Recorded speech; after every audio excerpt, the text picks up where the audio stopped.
Être manager, c'est quelque chose qui ne s'improvise pas. C'est une fonction qui nécessite une bonne connaissance de la personne, une bonne connaissance également de la nature humaine, une bonne écoute, un certain pouvoir pour faire adhérer votre personnel à vos projets. Aujourd'hui, dans Business Matin, nous allons vous aider à mieux manager. Très chers téléspectateurs, votre émission quotidienne qui vous forme et vous informe sur Business 24 Africa a pour terme le management africain. Bonjour à tous.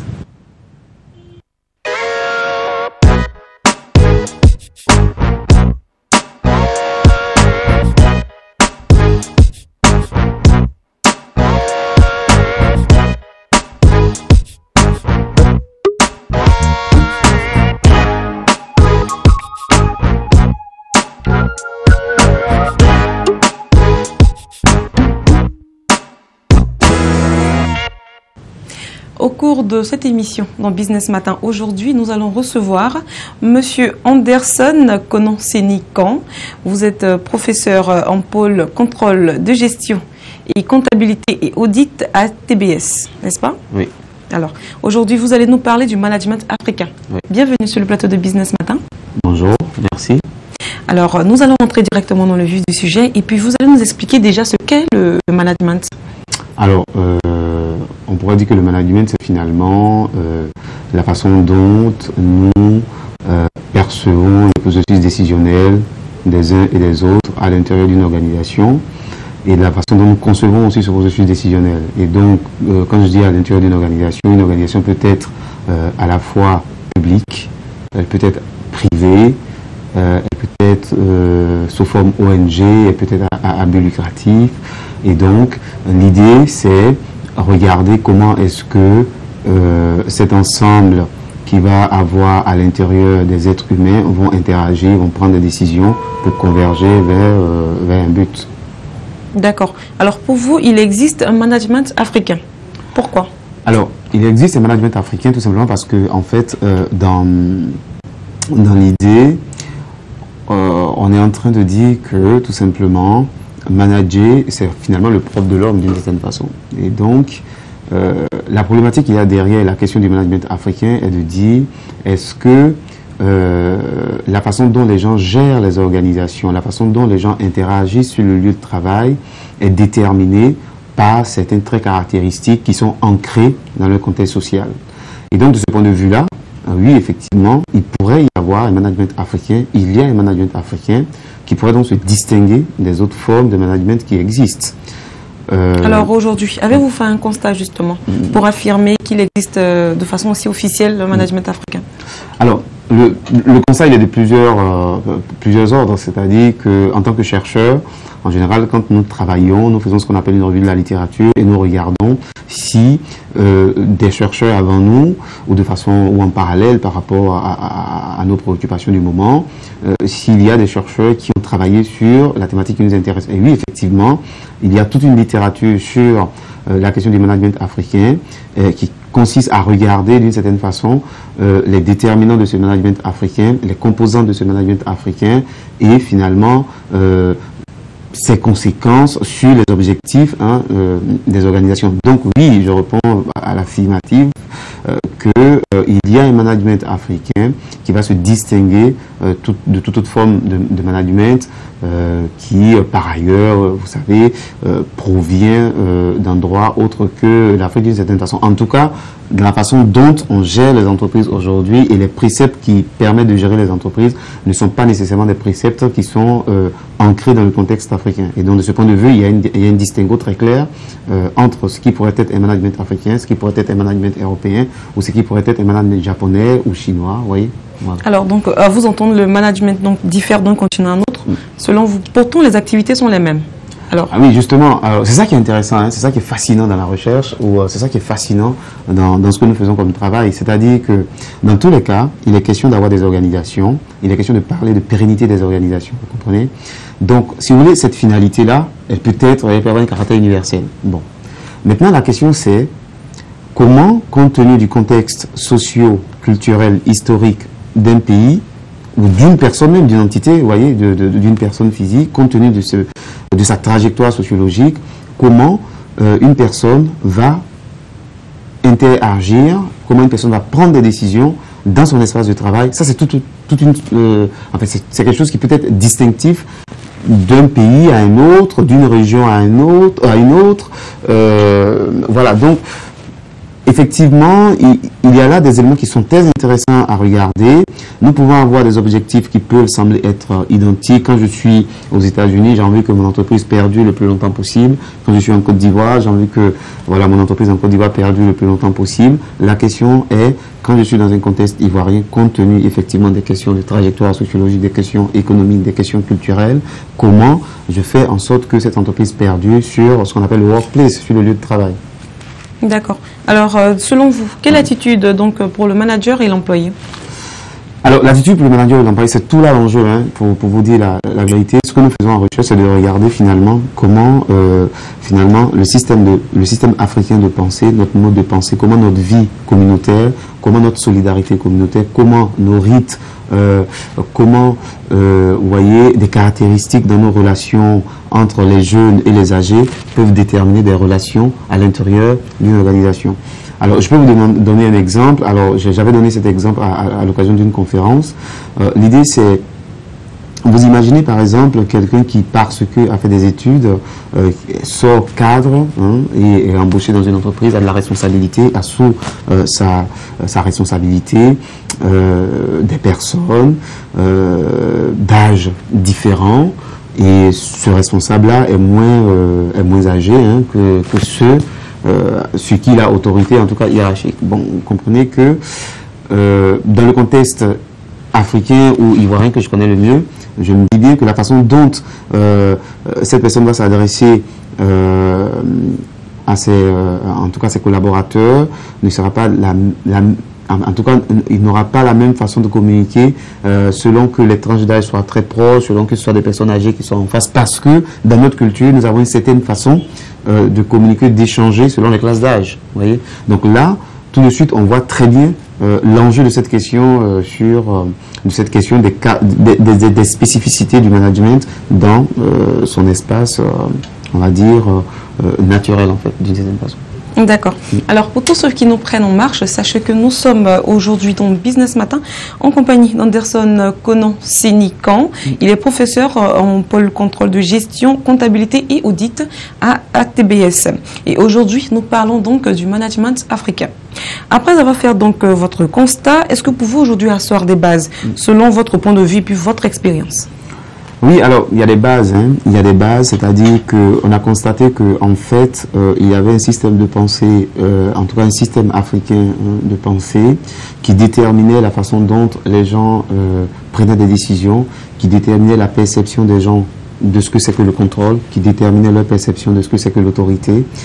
Et donc, dès cet instant-là, donc en tant que chercheur, ce qui intéresse, c'est de regarder, par exemple, dans le cas de la Côte d'Ivoire, est-ce que finalement, les questions de performance ou de sous-performance, ou même de surperformance, d'une certaine façon, des entreprises, sont totalement liées, justement, à ce système africain de pensée. Je pourrais même dire peut-être le système ivoirien de pensée.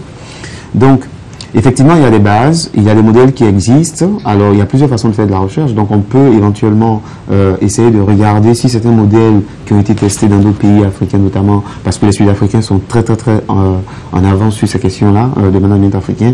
Regarder la façon dont les Sud-Africains ont étudié les organisations là-bas, si on pourrait répliquer ces études-là pour voir finalement s'il y a des distinguos d'un pays africain à un autre et quelle est la nature de ces distinguos. Et donc, ça, c'est quand même quelque chose de fondamental. Donc, il y a une base qui existe. Alors, ça, c'est d'un point de vue scientifique. On peut dire aussi qu'il y a une base empirique seulement. C'est peut-être la question de la pénétration de cette base empirique-là. Ce sont les organisations elles-mêmes, finalement. Dans n'importe quel pays, il y a des organisations. Donc, l'enjeu, c'est de dire, est-ce que nous pouvons avoir des organisations qui peuvent être prêtes à échanger avec des chercheurs de manière à ce que ces organisations soient, finalement, des terrains d'études, vous voyez, dans lesquels nous puissions mener des études pour comprendre vraiment les déterminants de la pérennité des organisations, des problèmes que ces organisations peuvent avoir. Alors, je vous donne un exemple. Je co-dirige une thèse ici en Côte d'Ivoire. L'étudiant en question travaille sur la mise en place des normes de qualité à l'intérieur de l'Institut cardiologique d'Abidjan. Donc, vous voyez là, typiquement, on a des bases, c'est-à-dire qu'on a une organisation qui est un terrain d'étude, on a un doctorant en sciences de gestion qui va poser des questions sur la façon dont, finalement, dans une organisation publique, les gens vont utiliser l'outil de gestion de la qualité comme étant un outil de prise de décision. Donc, fondamentalement, c'est un enjeu assez majeur. Alors déjà, face à tous nos téléspectateurs, pour tous ceux qui ont des entreprises et qui ont un personnel, quels conseils est-ce que vous pouvez leur donner concernant justement le management? Alors la question du management, c'est finalement une question de... Il y a un peu de bon sens. C'est vrai que, vous savez, les sciences de gestion ne sont pas devenues sciences assez rapidement parce que on considérait que les sciences étaient plutôt les sciences dures. En fait, nous sommes en sciences humaines. Donc quand nous sommes en sciences humaines, il s'agit d'interactions entre des personnes. Donc, il y a des éléments qu'on ne peut pas nécessairement maîtriser. Mais en tout cas, aujourd'hui, les sciences de gestion ont beaucoup évolué. Et donc, nous avons des choses qui existent, nous avons des outils qui peuvent permettre aux dirigeants, aux managers, de mieux cerner leurs problématiques et de mieux implémenter des solutions qui peuvent venir de leurs problématiques. Alors, il est clair que dans les pays africains et en particulier en Côte d'Ivoire, cette question de comprendre le fonctionnement des organisations est très souvent confiée à des consultants, c'est-à-dire que le dirigeant d'une entreprise va avoir une préoccupation particulière, il ira voir un consultant pour trouver une solution immédiate. Mais je crois que cette façon de faire ne suffit plus. Si nous voulons vraiment que les organisations participent à la question du développement, il faut aller, je crois, au-delà du simple fait de la consultance. Il faut mener de vrais programmes de recherche à l'intérieur de nos organisations, en partenariat avec les universités, en partenariat avec les écoles, de manière à ce que, de manière plus scientifique, nous puissions vraiment comprendre cette question du lien qu'il y a entre des trajectoires sociologiques, des systèmes de pensée, des modes de pensée, des traditions qui perdurent dans nos sociétés, parce que la particularité de nos sociétés sont des sociétés qui vivent un dualisme, vous voyez ce que je veux dire, c'est-à-dire on a une espèce de un pied dans la modernité, l'autre pied encore un peu très conservateur dans nos traditions, et c'est bien que c'est quelque chose qui nous détermine. Mais alors, est-ce que nous laissons nos traditions à la porte de nos différentes entreprises? J'en suis pas convaincu. Et donc, le conseil que j'ai à donner aux dirigeants, c'est de comprendre qu'il y a beaucoup de choses que nous pouvons puiser dans nos rythmes, dans nos coutumes, dans la façon dont nous interagissons au quotidien, voilà, et que nous pouvons implémenter dans les organisations pour que les organisations se sentent mieux. Alors, j'ai par exemple un exemple d'une entreprise sud-africaine dans laquelle les dirigeants avaient du mal à communiquer entre les organisations, et dans ce que alors l'auteur en question qui avait travaillé sur cette question s'appelait Mbigi, en 1994 avait sorti un papier là-dessus, et donc ce qu'il a essayé de mettre en place, c'était tout simplement d'essayer de regarder comment les gens pouvaient interagir à travers nos us et coutumes. Donc il a commencé à organiser des rites à l'intérieur de l'organisation. Alors ça peut sembler très exotérique pour certains qui ne connaissent pas l'Afrique. Bien évidemment, voilà, oui. Mais tout ça a favorisé beaucoup plus la communication.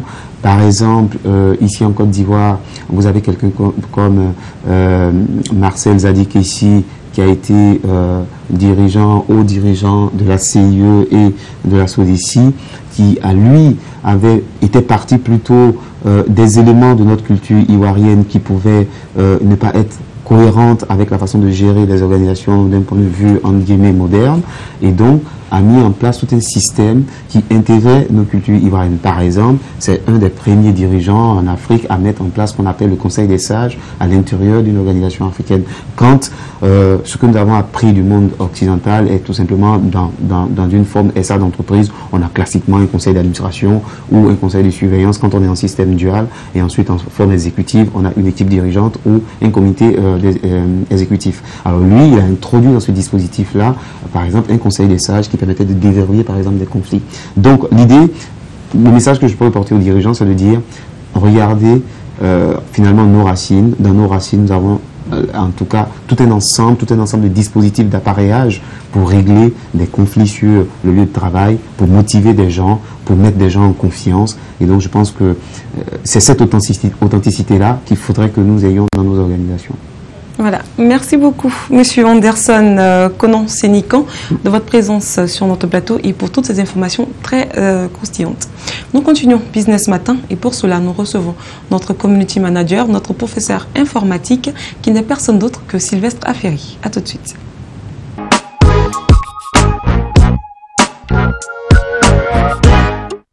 Il est présent sur le plateau. Il s'agit bien évidemment de notre community manager, notre professeur informatique qui n'est personne d'autre que Sylvestre Aferi. Bonjour Sylvestre.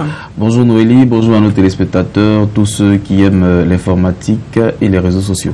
Je suis là et qui aiment aussi Business Matin. Oui, alors aujourd'hui dans Infotique, qu'est-ce que vous avez comme information pour nous? Alors aujourd'hui en fait je viens encore pour parler de Gmail, essayer de donner des informations en fait à nos téléspectateurs parce que généralement lorsqu'on envoie un mail à partir de Gmail, notre nom et notre prénom apparaissent dans le champ de l'expéditeur.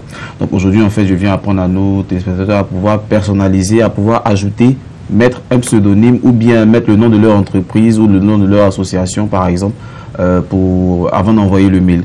Alors voilà. Ça devient très intéressant dans le cadre par exemple de Business Matin. Oui. Pourquoi ne pas mettre à la place de Noélie Richard Business Matin comme signature? Voilà, Business Matin comme signature pour avoir une nouvelle identité en fait. Voilà. Alors je vous écoute. Alors il suffit d'abord d'avoir une connexion internet, de se faire identifier à son compte Gmail, de cliquer sur le lien paramètres. Une fois que c'est fait, on clique sur l'onglet compte et importation. On clique sur modifier les informations à côté de votre nom d'utilisateur et de votre adresse mail. Et après cela, on saisit maintenant le nom souhaité et sélectionné comme par exemple Business Matin. Et une fois qu'on le fait, on enregistre les modifications. Dès que c'est fini, dès que c'est enregistré, désormais les emails que nous enverrons auront pour expéditeur le nom qu'on aura défini et on pourra recommencer l'opération et sélectionner le véritable nom pour retrouver en fait la configuration originale. Alors merci beaucoup Sylvestre, je vais m'y mettre tout à l'heure, mais avant d'y aller, nous avons rendez-vous au marché de Cocovico avec Madame Zodo qui nous présente son magasin Poupéyou et Cosmétiques. Allons-y tout de suite.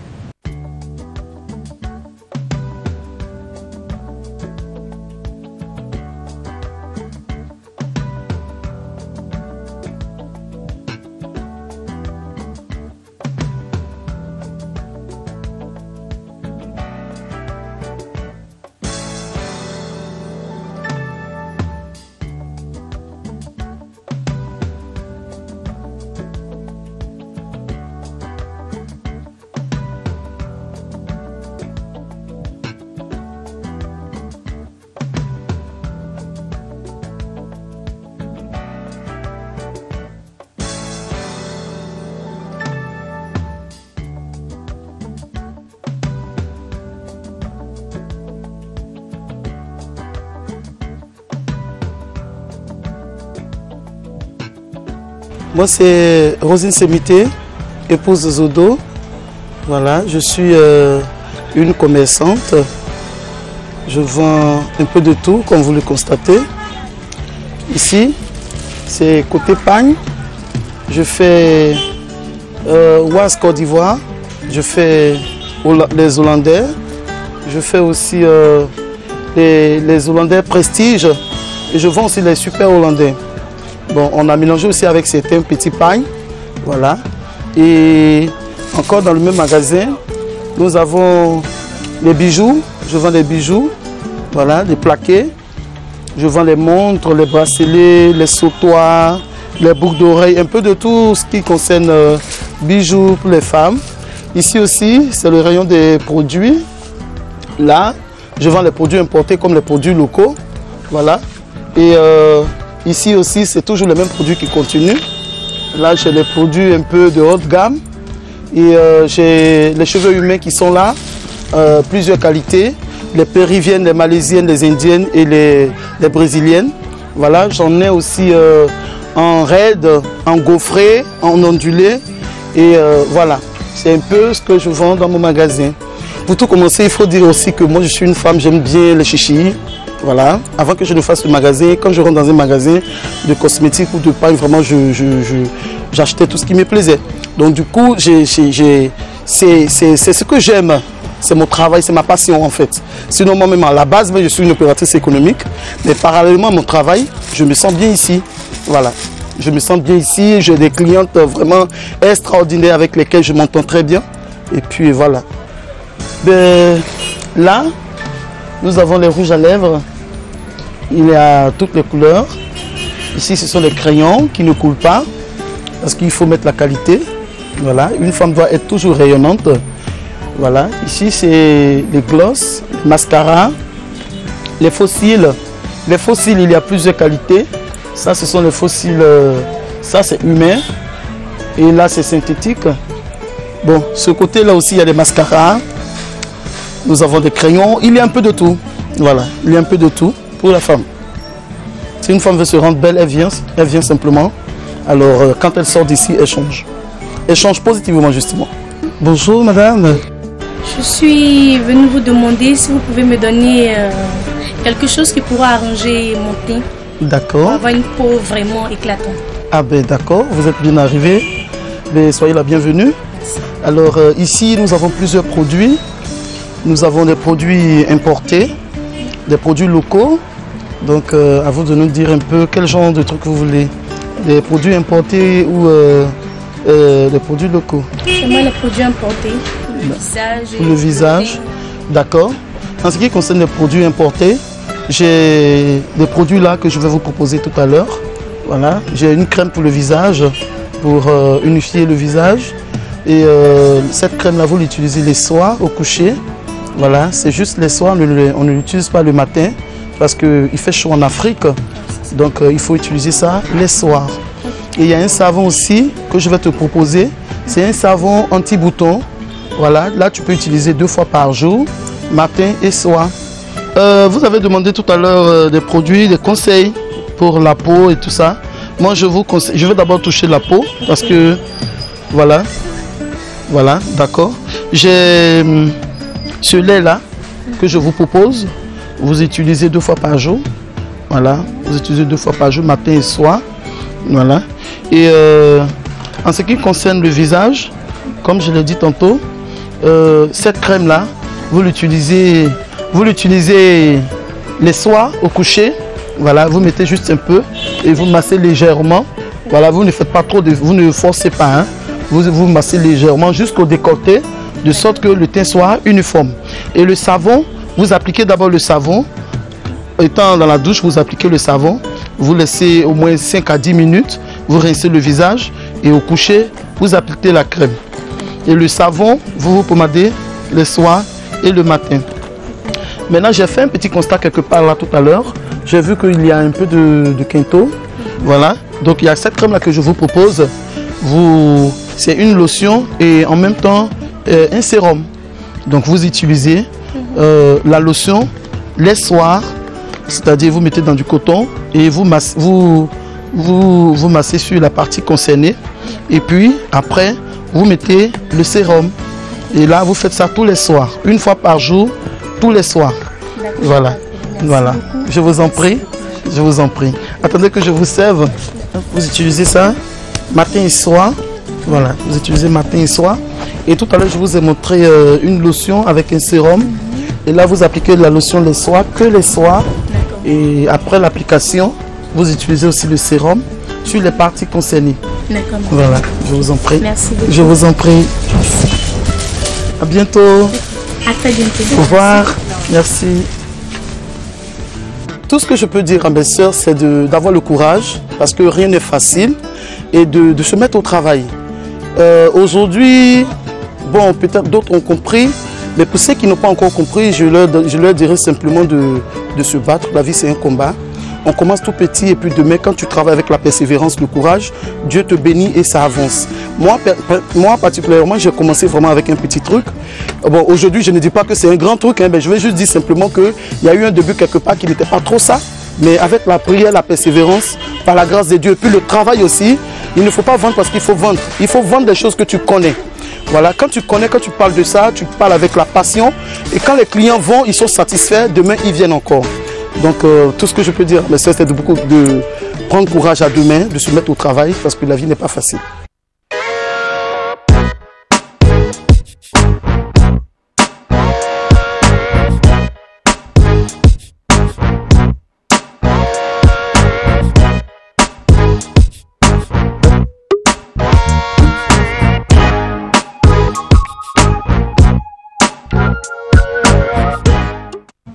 J'espère que vous avez apprécié parce que moi aussi j'ai vraiment apprécié et c'est pareil pour toute l'équipe de Business 24 Africa. Nous avons vraiment aimé le magasin de Madame Zodo qui est très bien rangé, qui est bien présenté. Alors si vous avez une activité pareille que vous voulez faire connaître, il vous suffira tout simplement de faire comme Madame Zodo, de composer le numéro qui s'affiche maintenant juste au bas de votre écran et nous nous ferons un plaisir immense de nous déplacer et de venir dans vos locaux vous présenter à tout le monde entier. Alors merci à tous de nous avoir suivis. Business Matin s'achève ainsi. Les programmes, quant à eux, continuent sur Business 24 Africa et vous avez rendez-vous avec nous demain pour un autre numéro de Business Matin. Au revoir.